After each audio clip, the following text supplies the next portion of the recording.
addressing equity in terms of race, culture it needs to be a K-12 effort. Right now, much of the conversation in our school community is at an adult level and at our high school, more so than K-8.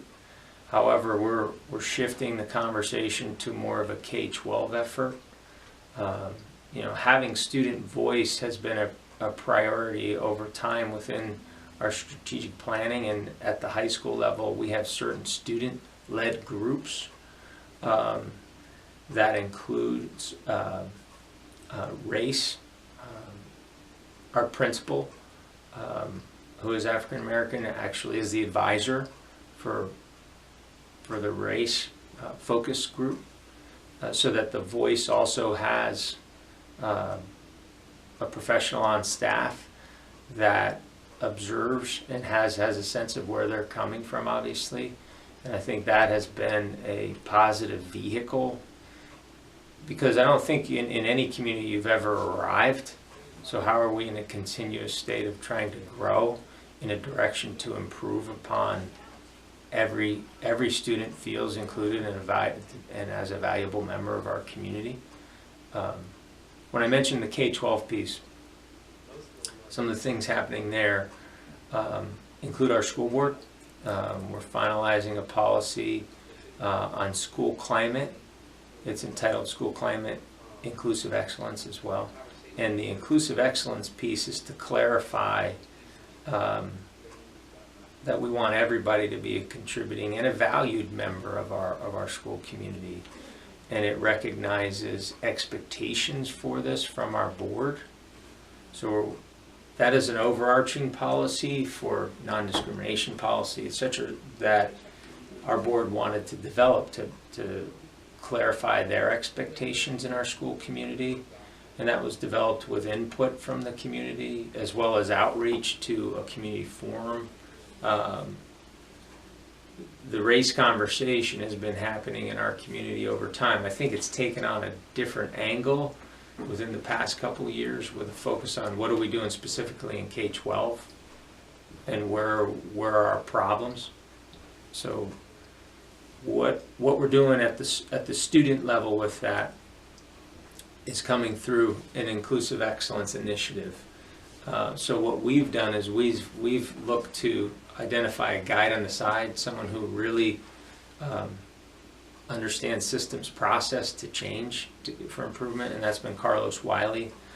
So what we've done is formed out of this policy process, and what we're doing for procedures and guidelines internally is to develop an inclusive excellence process with Carlos.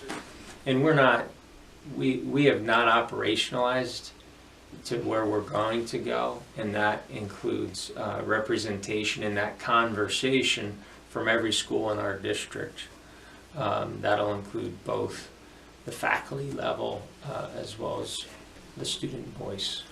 That also includes training for all of our faculty and staff, that's a big effort, because to take time and energy as well as to help them see their own biases is a process in and of itself. So Carlos, as well as some of our staff who have much more expertise as well as personal experience, have helped us develop that.